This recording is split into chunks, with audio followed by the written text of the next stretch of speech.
मंदिर किस लिए बन, जो करोड़ों रुपए मंदिर में लगाया है वही कहीं विद्यालय बनवाते, हॉस्पिटल बनवाते तो हम लोगों को सुविधा होती ना। रामराज आ गया है देश में, रामराज कुछ नहीं है, अपना धंधा खोला होता है। उसमें तो बेटी नहीं है तो साला कहेगा क्या वो, उसमें बेटी नहीं है, उसमें कितने बेटी होती जब तो बेटी की इज्जत जानता है। हमारी बेटियां लुट रही हैं, दलितों की बेटी।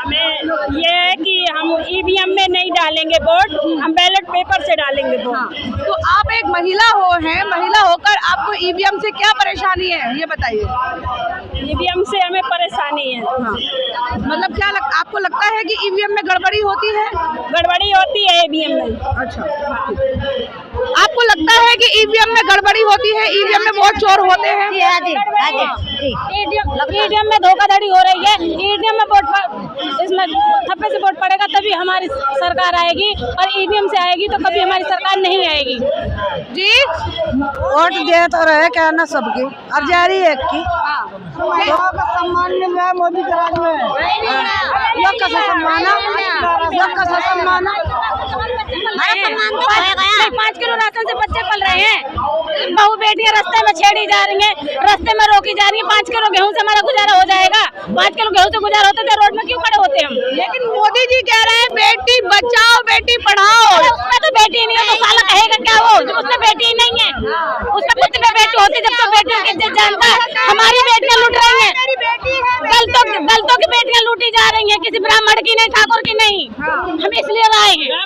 वो जो आपने अभी बताया ना बेटी बचाओ बेटी पढ़ाओ, उन लोगों ने नारा नहीं दिया था, उन लोगों ने हम लोगों को चेतावनी दी थी कि आप अपनी बेटी को बचाओ बचाओ, उन लोगों ने हमको बोला था, समझा आप? ये उन लोगों ने दिया था जी।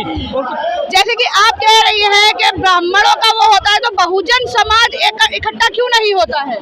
यही तो कमी है ना, ये लोग भड़काते हैं हमारे बहुजन समाज को। अबे राम मंदिर किस लिए बन, जो करोड़ों रुपए मंदिर में लगाया है वही कहीं विद्यालय बनवाते, हॉस्पिटल बनवाते तो हम लोगों को सुविधा होती ना। रामराज आ गया है देश में, रामराज कुछ नहीं है, अपना धंधा खोला होता है।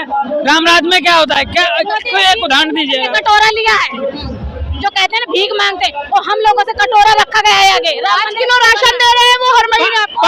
5 किलो राशन फ्री दे रहे हैं, मैं मानता हूँ, लेकिन उसको बनाने के लिए 1200 रुपए का सिलेंडर वो सरकार दे रही है। अब आप बताइए उसको कच्चा खाएं क्या मैम? कच्चा खाएं उसको? आप बताइए।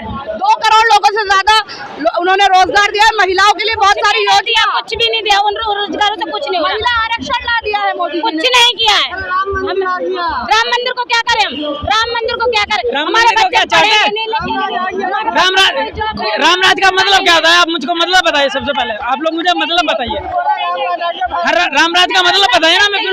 हमें रामराज नहीं चाहिए, हम देने वाला नहीं है। रामराज क्यों? मंदिर महिलाओं को तो बहुत प्यारे होते हैं। वो कुछ नहीं देने वाला रामराज। हम लोगों को रामराज नहीं चाहिए, हमको मंडल कमीशन लागू हो जाना चाहिए, जिससे 52% ओबीसी को उसका अधिकार मिले। हम उन लोगों की बस यही मांगे। कुछ प्यारा मशीन हटा दो, मशीन हटना चाहिए, एटीएम मशीन हटना चाहिए। अगर इसमें वोट डालते हम कभी वोट नहीं देंगे, चाहे कोई सी सरकार है, कुछ भी है। जो मोदी को अगर वर्तमान सरकार ईवीएम मशीन नहीं हटाती तो आने वाले लोकसभा चुनाव में बम साहब के कार्यकर्ता ईवीएम मशीन को तोड़ने का कार्य करेंगे। 5 लाख ईवीएम मशीन हम लोग तोड़ेंगे अपने अपने बूथ पर जाकर। लेकिन महिलाओं को पेंशन भी तो दे रहे हैं ना मोदी जी। अरे 500 रुपए से क्या गुजारा हो रहा है ये तो बताइए। मोदी कुछ नहीं कर रहा। हम महिलाओं को आने आगे ये लोग हमें भड़का रहे हैं। 500 रुपए देके ना हमें भड़का रहे हैं, हमारी बहनों को अपने कब्जे में कर रहे हैं। ऐसा कुछ नहीं है। हमारे लिखे पढ़े बच्चे नहीं फिर रहे, हमारे बिरान फिर रहे, लिखे पढ़े बच्चे। सबसे ज्यादा आरक्षण तो बहुजन समाज को ही मिला है नौकरियों का। आप कैसे कह सकती हैं कि पढ़े लिखे बच्चे हमारे तो मोदी के राज में, मोदी के राज में नहीं मिले, हमारे मोदी के राज में नहीं मिले। 5 किलो राशन दे क्या हो रहा है हमारे परिवार का घर एक जने को। कहते हैं कि बहुजन समाज को तो 33% पे ही नौकरी मिल जाती है। कुछ नहीं दिया हमारे बच्चे। 3 दिन हम लाइन लगाने जाएंगे 5 किलो राशन को। उसकी राशन वाले की मर्जी होगा तो देगा, नहीं मर्जी होगी तो नहीं देगा। जो हम किसी की नौकरी भी करते, झाड़ू बर्तन करते, वो भी छोड़ कर जाएंगे। हमारी तो अभी दिहाड़ी गई तो मोदी देगा हमें? मोदी हमारे बच्चे पालेगा। 5 किलो राशन से बच्चे पल रहे हैं। आप बताइए घर में कितने खर्चे होते हैं? 86 करोड़ लोगों को राशन दे रहे हैं वो किसी को भी दे रहा है, पर हमारा गुजार नहीं है। ऐसी मशीन हटना चाहिए तो हटना चाहिए। कुछ हो नहीं रहा हमारा। क्या दे रहा है वो? ईवीएम मशीन दे रहा है मोदी को।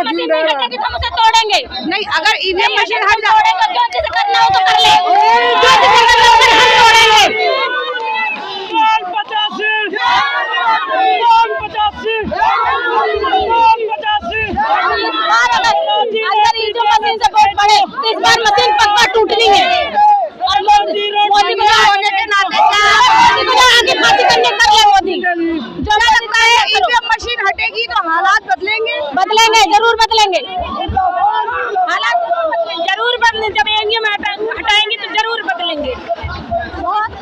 ईवीएम मशीन का मैं आपको बता देता हूँ मैम, इस देश में 3.5% ब्राह्मण है, उन लोगों की संख्या इतनी है, अगर वो बैलेट पेपर से चुनाव कराने पाए ना तो वो एक प्रधान तो छोड़े एक पंच चुनवा के नहीं ला सकता।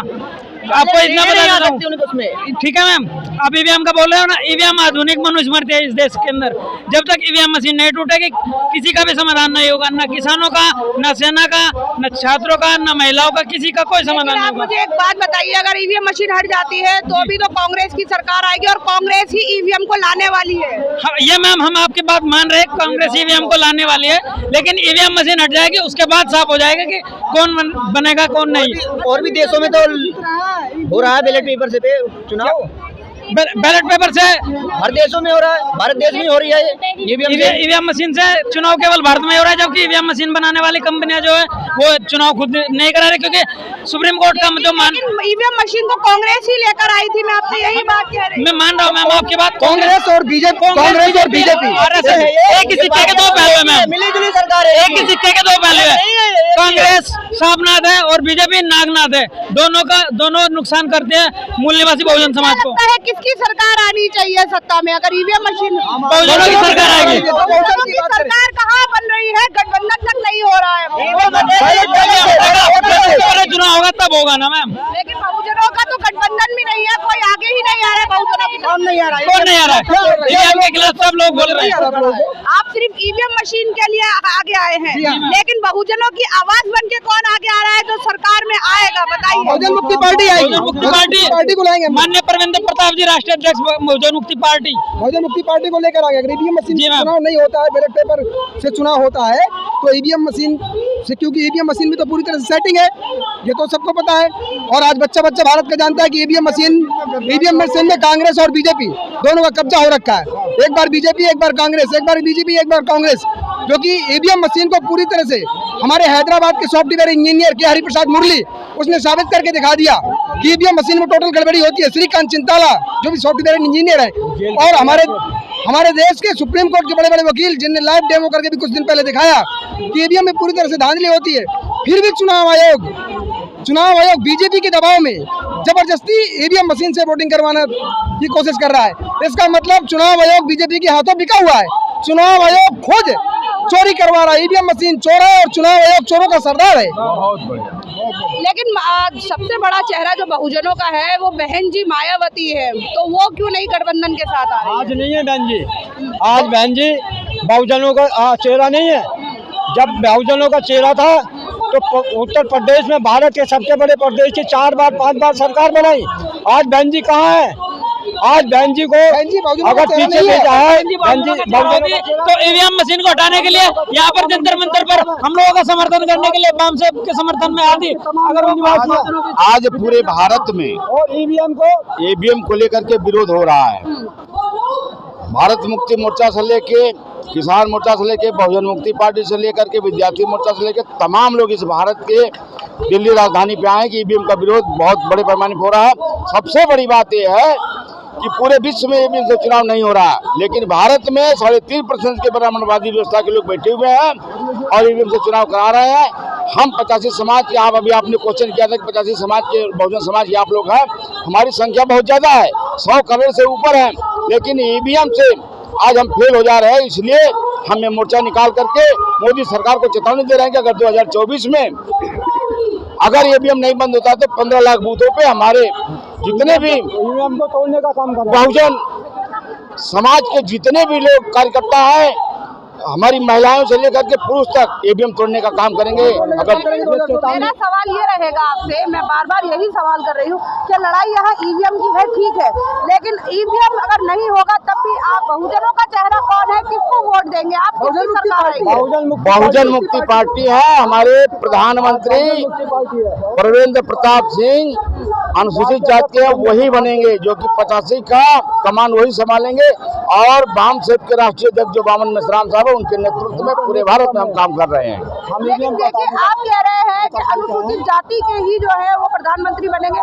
यहाँ तो द्रौपदी मुर्मू जो राष्ट्रपति है उनको भी काम नहीं करने दिया जाता है, तो किस तरह से आप कह सकते हैं कि अनुसूचित जाति का? इसलिए कि वो शासक जातियों द्वारा, भाजपा आरएसएस के द्वारा उनको बनाया गया एक पुतला के रूप में खड़ा किया गया है। लेकिन जो बहुजन मुक्ति पार्टी है, सिर्फ सत्ता परिवर्तन की बात नहीं चल रही है। अगर सत्ता परिवर्तन की सिर्फ बात होती तो सिर्फ एक पार्टी का नाम बताया जाता। यहाँ तो व्यवस्था परिवर्तन की बात चल रही है। जो द्रौपदी मुर्मू जी आई है वो सत्ता परिवर्तन होकर नहीं आई है, वो सत्ता के इशारे पर नाचने वाली बनकर आई है। वो अनुसूचित जाति की नहीं है। अब अनुसूचित जाति की वो सिर्फ जब उसको मंदिर में जाना होता तो अनुसूचित जाति हो जाती, उसको नहीं जाने दिया जाता। वो व्यवस्था की एक हिस्सा बन चुकी है उन लोगों का, ब्राह्मणवादी हिस्सा है वो एक हम लोगों को दिखाने के लिए, बरगलाने के लिए। अगर किसी बेटी का रेप होता है तो राष्ट्रपति तो हमारी है, ऐसी समाज की है, उसको करना चाहिए। अनुसूचित जाति की नहीं कर रही है तो वो ब्राह्मणवादी हमारे चेहरे को हमें वचन करने के लिए किया है। ये व्यवस्था परिवर्तन के लिए है। अगर सत्ता परिवर्तन होता है तो रास्ता घूम के वही आया। अगर हम लोगों को, हम गाजियाबाद से आए तो हमको किस तरह से घूमते आए, तो सरकार कोई भी होगी तो घूमकर उसी रास्ते से जाएगा। तो यहाँ तो पूरा रास्ता चेंज करने की बात है, यहाँ पूरा रास्ता चेंज करने की बात है। ईवीएम मशीन सबसे बड़ी हमारी कमजोरी है। हम ईवीएम मशीन को हर हाल में खत्म करके रहेंगे। अगर 2024 में ईवीएम मशीन से चुनाव आयोग चुनाव करवाता है तो 200% हम लोग ईवीएम मशीन को वान मेश्राम के नेतृत्व में तोड़ने का काम करेंगे। पूरे 15 लाख बूथों पर ईवीएम मशीन को तोड़ने का काम करेंगे। आज पूरे भारत देश की जनता ईवीएम मशीन पर भरोसा नहीं कर रही है, क्योंकि आप सब लोग जानते हैं कि 15 लाख ईवीएम मशीनें गायब हो गई। कहाँ गायब हो गई भाई, बताना चाहिए। सुप्रीम कोर्ट के बड़े बड़े वकील चुनाव आयोग के पास जाते हैं। ये बीजेपी की तानाशाही सरकार, ये पुलिस के दम पर, पुलिस में भी जो लोग हैं वो हमारे भाई है। सरकार जवाब देने लायक नहीं है, जवाब दे नहीं है तो पुलिस के द्वारा हम लोगों को दबाया जा रहा है, पुलिस को सामने किया जा रहा है। अभी हमारे वकीलों को डिटेन किया गया और कई बार हम लोगों को भी डिटेन किया गया, कई जगह डिटेन किया गया। तो ये ईवीएम मशीन की गड़बड़ी को छुपाने के लिए ये लोग ऐसा कर रहे हैं, जो कि इनका पर्दाफाश हो चुका है। इस बार अगर ईवीएम से चुनाव होगा तो पूरे 15 लाख बूथों पर, हर बूथ पर ईवीएम मशीन को तोड़ा जाएगा और हर हाल में तोड़ा जाएगा और बहुजनों की सरकार बनाई जाएगी। और सरकार बनाने से पहले ये व्यवस्था को पूरी तरह तोड़ा जाएगा, नई व्यवस्था का निर्माण होगा, व्यवस्था परिवर्तन की लड़ाई चलेगी। ये सिर्फ सत्ता परिवर्तन की लड़ाई नहीं, व्यवस्था परिवर्तन की लड़ाई है। जय भीम, जय भारत, जय मूल्यवाद।